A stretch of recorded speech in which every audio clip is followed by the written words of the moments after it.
Welcome to Mainland Television Regional News. I'm Graham O'Brien, and some of the stories in this week's news roundup: 2 Easter events pull in the crowds, Roundup use under scrutiny, local Nelson business clocked up 68 years, and more.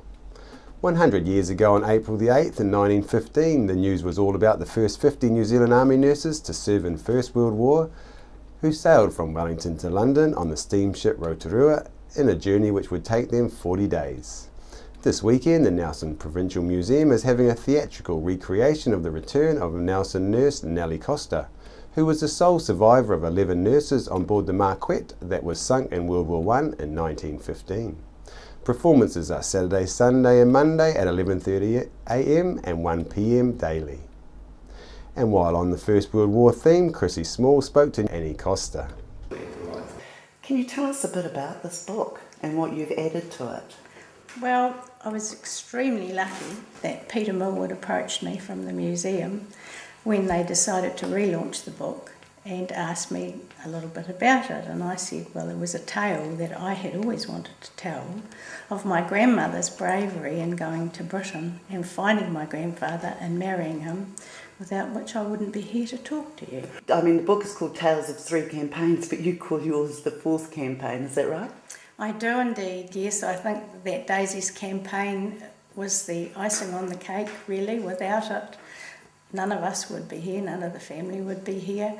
She was as brave as he was, and in the course of her journey, we discovered that a lot of the women were as brave as Granny was. Granny really fought a campaign the same as Sip did. Her life was probably not as obviously in danger, but it was definitely in danger. She showed immense courage, immense bravery, coming from a tiny little place in New Zealand, travelling right across the world to find a man who she didn't know if would be alive or dead when she began the journey, and finally getting married and therefore making the line of which I am one. Right. It sounds like a fantastic read. So this book is going to have mass appeal to everybody, isn't it? I certainly hope so. I've always wanted the story to get out there. I know a lot of people have read the original of Sip's book, and I know a lot of people have tried to get copies of it, usually unsuccessfully, so this should reach everyone. And the added photographs and the added editorials, and hopefully my added chapter, have made it slightly more interesting than the original. Businesses in Nelson have come and gone over the decades, but one family business which began over 6 decades ago has gone from strength to strength, providing people with what has become known as a reliable brand, which is a useful thing to know as a customer making what could be the second biggest purchase of a lifetime. Now, with the birthday approaching in the mid-year to ring in 68 years of local business, Chrissy Small spoke with CEO of Bowater Motors, Tony Bowater, at Nelson this week to talk about the history of this highly successful family business. We're down here at Bowater Toyota. Now, there's a few Bowaters around town. We're here with Tony Bowater. Tony, there's a bit of history with the Bowater family and motor cars. When did it begin? Yes, Christy, there's certainly a lot of history with the Bowater Motor Group. In 1947, the Bowater Motor Group was founded with my grandfather and a very good friend of his, Bill Clifford. I can only imagine they were returning back from the war, and probably talking on the boat on the way back, you would have had a bit of time on your sides and discussing what they're going to do next, and decided to open a motor engineering and electrical shop in Nelson, right down in the central city here, and that was the beginning of it all. Gosh, and look, it's expanded. Now, obviously, there's been a few big family names involved in the motor industry, but the Bowaters are the ones that have come out on top. Well, yeah, and it's a matter of being able to move with the market, also looking at new endeavours and grabbing new opportunities as they come along. Like in 1947, Grandad Ray managed to achieve the the standard Vanguard franchise, which at the time was quite unique and all the rest of it. And through the years, we've grown to have over 16 franchises at one individual time, with Volvo and Jaguar and Alfa and Renault and VW and Datsun and Honda. And then we saw a need with the growing families to adopt, and we managed to negotiate with the Vining family to purchase into what was Vining and Scott at the time, and grow from there, and then eventually purchased the Vining family out of the business. So we were Bowater Vining for a while. That got us the Honda franchise and also some Morris franchises at the time, which were unique to the area, and we really saw growth in those industries. And we managed to buy the Vining family out and move on. We still had the Clifford family involved with us right up until the late 80s, early 90s, where we saw the need to diversify and consolidate what we were doing, and the Clifford family chose to go their way, and we hung on to the Honda franchise, and we'd acquired the Toyota franchise at that stage. In fact, the showroom we're in now, we had the grand opening in 1991. And we've been here ever since, and we've since that time seen opportunities with Hyundai and Isuzu, bringing them on board with our acquisitions, and we've also got MAG and Turbo on board. So we're looking at what we can offer our clients in the community that will better serve them in the future, and the community's been a big part of the Bowater Motor Group and how it's grown. I mean, my father and his brothers were all very successful sportsmen in the Nelson community, in the rugby field and the cricket field, and that representing Nelson in many facets. And I really look at that as being unique as to what at the time of our fledgling company really gave us the growth and the start that we needed.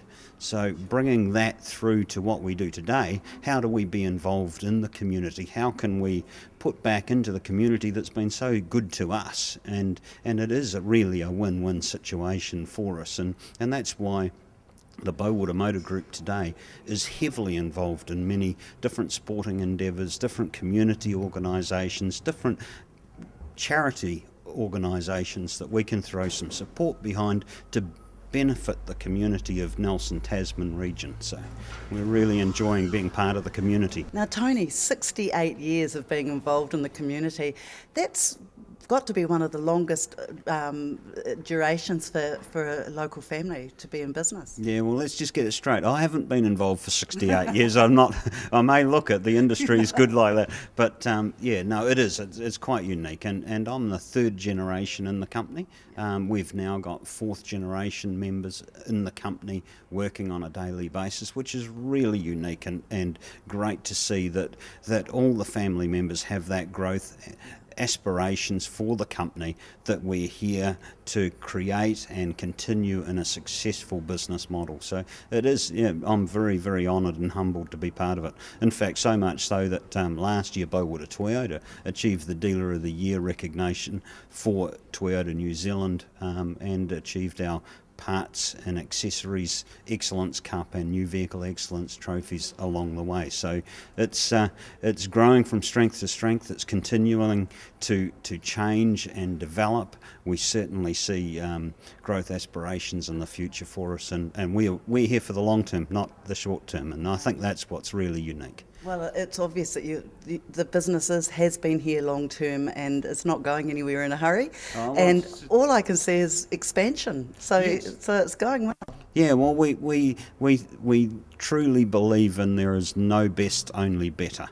And so that's all a matter of continually improving what we do, and that's today it's continually improving what we do for our clients and customers, so that we have our clients as ambassadors for us, and they're part of our family and unique to what makes Nelson such a unique place. And of course, with the technology changing as it is, you guys seem to be right up there with all that brand new technology. Yeah, well, we're very fortunate with the brands that we have, that they are leading and have led for quite some time in research and development. Toyota itself, it spends more money on research and development than any other motor company, and it's really prevalent in their hybrid technology. I'm currently driving a Lexus NX 300H hybrid. That vehicle's a stunning car and achieving great fuel efficiency, but it's more than that. It's also the environmentally friendly with the CO2 emissions, which are very low. The carbon footprint of those cars are very low. We've been here for a long time, and we continue to look at growth and looking to be here for a lot further, and doing that through our interaction with the community and our customers and clients alike. So, thank you very much for recognising it. Yeah, well, happy birthday for 68 years coming up very soon. We'll look at really celebrating our 70th, so in a couple of years we'll really make a big song and dance about it. The Tirikātane family has given significant parliamentary service to Māori in Te Waipounamu and Labour in the Southern Māori electorate since 1932 to 1996. The latest family member to enter the political ring is Rino Tirikātane, who won his seat in Parliament for Labour in Te Tai Tonga in 2011. Now representing the largest electorate in the country, his whakapapa is Ngā Tahu and Ngāti Hine. Chrissy Small caught up with Rino this week in our mainland studio. Rino Tirikātane, it's a real pleasure to have you in the studio today. Now, what brings you back to Nelson? Oh, well, Nelson's a favourite part of my vast electorate in Te Tai Tonga, and down here for the day, catching up on constituent matters and just catching up on, seeing what's happening in here in Nelson. Well, I see you've brought the weather with you. It's a bit murky out there. Yes, it's lovely and sunny here, and we're basking in the glow of Nelson. So it's great to be here. Yeah. And it's nice to have a little bit of precipitation outside. Well, actually, we do need it. Yes. Everything's rather dry. Indeed. It's like that right throughout the south, actually. So, it's welcome. Right. Now, look, we've had a new change of leadership in the Labour Party since you were last here. How's that all going? It's going really well. Andrew settled in as our leader, and he's doing a great job. I like his, just his forthrightness, and he's a real solid individual. And we both came in the 2011 intake into Parliament, and so he's had a rapid rise. I'm sort of pacing myself, but it's great to be part of the team. Yeah, well, you're the steady one as she goes behind the great man, aren't you? Totally. Yes. You know, look, he's of course had the union background, so he's well known within the working structure of New Zealand. And do you think that's been one of his advantages? Oh, definitely. He might be relatively new into Parliament, but he's a very experienced politician. He's led the EPMU union nationally, and he was, president of the Labour Party. So he's had all the positions and all the training and background, and that's why he's slotted in so well. And I think he provides a really good, steady hand and really good morale that we have within our team, and we're really just looking forward to, working hard over the next couple of years. Right, now there's obviously a lot of issues that he's having to look at and around Labour and how Labour's going to go into the next election. Can you give us any tips on what we can expect for the next election? I think you can expect us being, a lot more active around the regions. I think, the recent result up in Northland has really shown that, there is a mighty lot of people around the country, not just in Auckland, concentrated in Auckland, but right across the regions. And we want to make sure that we are, understanding and connecting with the people and their unique issues in the various regions around the country. So that's one area I know that we'll be putting a lot of effort into over the next 2 years. Right. Now, one of the questions that one of my colleagues would like me to ask is the TPP. It's got a lot of growing support against the New Zealand signing into it under the leaked documents that have been leaked have shown that there is some risks to our country as far as sovereignty goes and the legal standing of this agreement. What is Labour's stance on the TPP? Well, just like the lights in the studio are nice and bright, we need to shine some light on the TPP. And we need to be participating in free trade agreements, but we need to know what the details are. I think, there are some good aspects in terms of what it can do for our country, but there are also a lot of concerns that we have, for instance, losing our single purchaser of medicines and Pharmac, or the fact that we might lose our sovereignty and being able to be sued by big corporations. We just do not know what the details are or the impacts that it's going to have. And so that's one thing that we want to do, is make sure that, make sure that the text is open, not after the deal's done, but we need to be able to give it close scrutiny so we can make sure that, we do get the best deal for New Zealand. Right. Right. Over the past few weeks, damning peer-reviewed evidence has become released internationally over the dangers of the use of glyphosate, otherwise known as Roundup. An international agency for research on cancer, as part of the World Health Organization, have classified the active ingredient glyphosate as probably carcinogenic to humans, whereas some other banned chemicals were assessed as possibly carcinogenic to humans. A 10-minute presentation to the Nelson City Planning and Environmental Committee on the pesticide use took place last week at Nelson City Council Chambers. Susie Lees from GE Aware Nelson was one of those who presented the findings. Chrissy Small caught up with Susie to talk about the use of Roundup by local authorities. Now, what was the reaction by councillors? Well, we only had one couple of questions about, what could they use instead, because what we're asking is that council no longer use Roundup for urban use of weed killing, etc., and also that they ban it in the urban area, because of course most of the residues that go into the sea and the river and our water supplies actually come from urban areas. So we've asked that they look at banning it with their contractors if they're using any glyphosate at all. It could be Roundup, it could be anything they use. They use it in Banvine, which also contains a couple of other chemicals that people might know, which is 2,4-D and dicamba, which are ones that another study that was done last week, that was released last week, has also showed it might contribute to antibiotic resistance. Right. So we've got these two major things. We've got the carcinogen and we've got the antibiotic resistance in reports both released in the last 2 weeks. Okay, and of course these products, they get into the food chain. You've got this amazing picture, it's quite disturbing, of a rat that was drinking water that had Roundup in it. This one isn't part of the World Health Organization study. But there are other studies There that have are. been done. I mean, what have we got here? We've got well, the IARC report. This is a review of it that was published in the Lancet, which is one of the major scientific doctors' journals yes. in the UK. Yeah. And so this was looking at the carcinogenicity of glyphosate, along with with 4 other chemicals, and that was for this international body. And there was scientists from 11 countries, and there were 17 scientists from 11 countries, and they were all independent. So right. And when was this published? That was published in March. Basically, so this year. This is this fresh. Is totally current, right? Totally current. Okay. And the other one is this one, which it's just got a little photo of cells on it. It's a study done by our own Professor Jack Heinemann down at University of Canterbury. Yes. And he has found that glyphosate, 2,4-D and dicamba have been found to affect bacteria in ways that could promote resistance to antibiotics, to common antibiotics. Okay. So, and what we have to remember is that actually glyphosate was registered as an antibiotic in 2010. So the fact that it's being used ubiquitously and it's in the food system because we're importing foods from overseas, exactly, then it's obvious. You can view the entire interview with Susie through our Facebook page link or our Mainland TV YouTube. If you've noticed that we have a new TV channel in Nelson, you'd be right.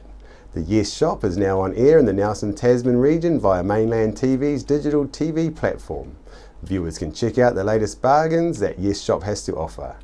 Mainland TV director Gary Watson said that Yes Shop has joined the Mainland TV digital platform as they see this as an opportunity for Nelson shoppers to be able to see products demonstrated, make an easy purchase from a reputable company at competitive prices.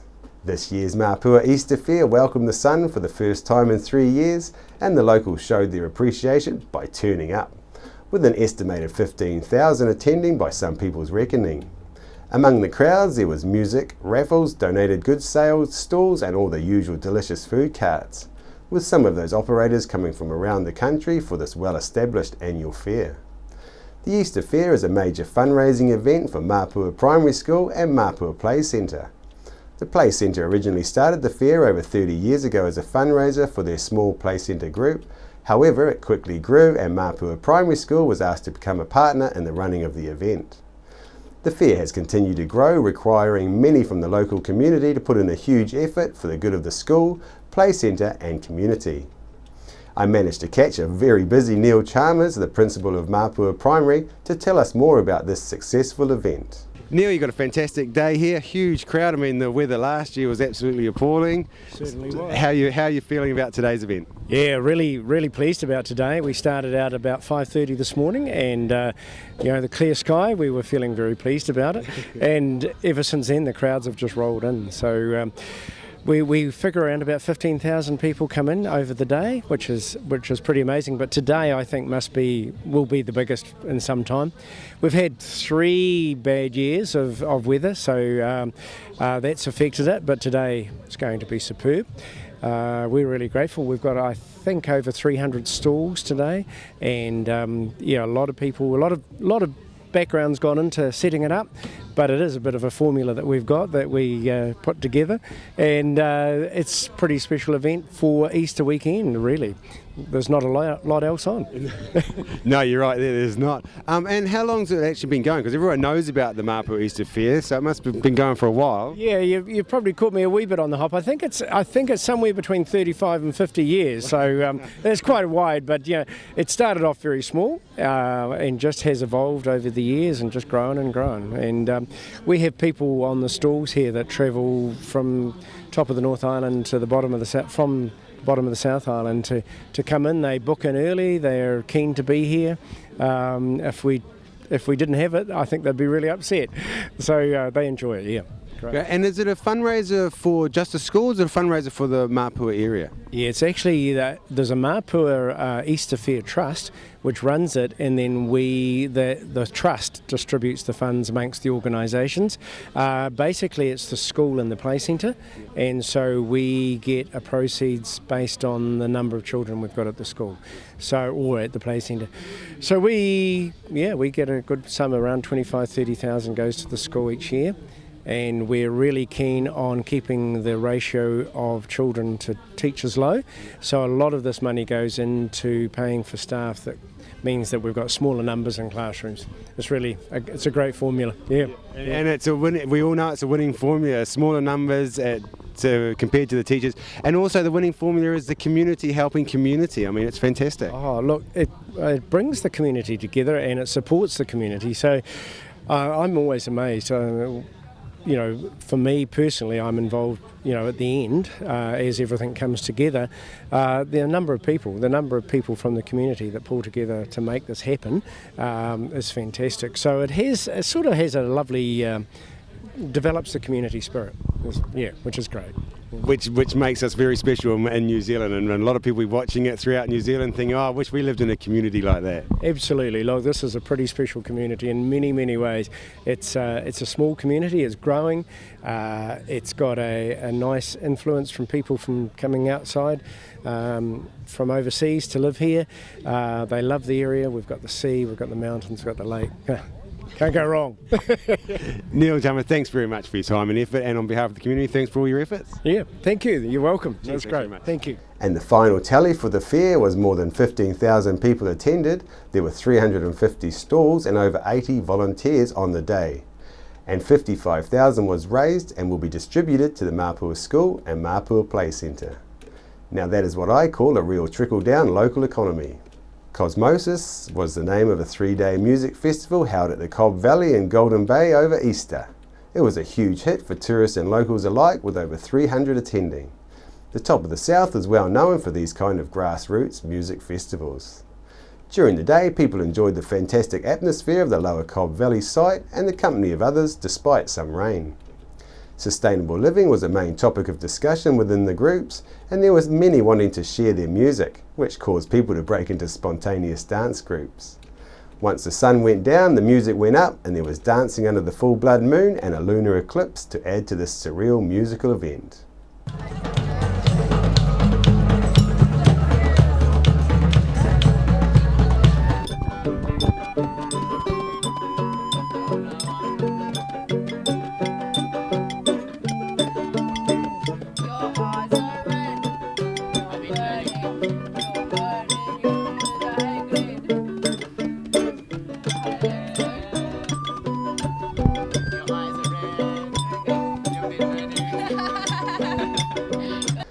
After the break, we'll bring you the latest weather update and some events and happenings coming up from around the region. Hi, I'm Paul Mainland and you're watching Ego TV, or something along those lines. Hi, my name's Ian Mortimer. Mortimer Auto Upholstery is your one-stop shop for all your upholstery needs.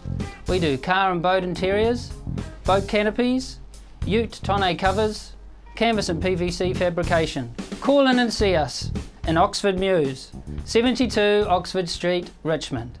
Hi, I'm John McMillan at the Nelson Power Tool Centre. We have great prices on all the top quality brands of power tool. Tools and equipment at our showroom, 146 Tahunanui Drive in Nelson. The Nelson Power Tool Centre, the specialists that stand behind and service what we sell. Why would you want to pay as much as $1,000 for a single bed mattress when you can buy a high quality locally made mattress like this for as little as $220? And a queen size mattress could cost you in excess of $3,000, but at Nelson Beds you could have a mattress like this as low as $425. So why would you go out and spend a fortune on your child's bedroom when you can come to Nelson Beds and buy a complete single mattress and base set, a 7-drawer Scotch chest, a headboard and a 3-drawer bedside cabinet for as little as $979? So call and discuss our custom manufacturing options and local after sales service at Nelson Beds, Nelson's only bedding manufacturer.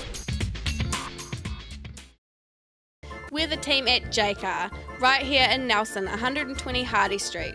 Our shop is full of electronic items, including security alarm systems, electronic components, solar and power, electronics toys,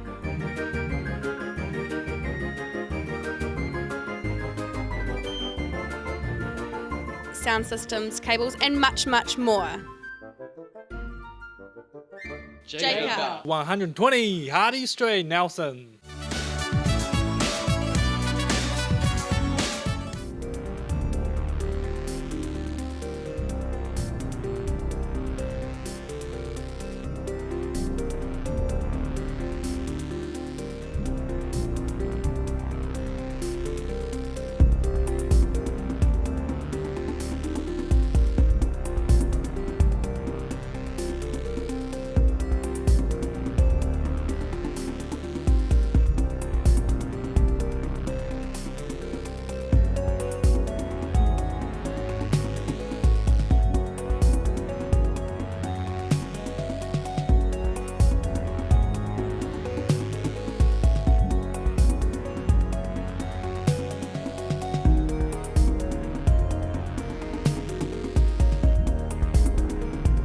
The Mai Tai quiz is set on the new section of the Mai Tai Walkway, and you can do it as a fun Easter holiday activity with the whole family and be in to win a prize by matching the native plants to the numbered locations.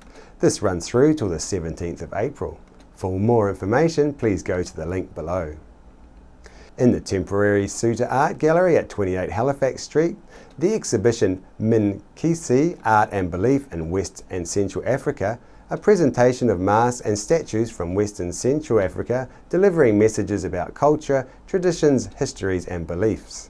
It is running until the 12th of April. On behalf of the team here at Mainland Television News, thank you for joining us here in Nelson.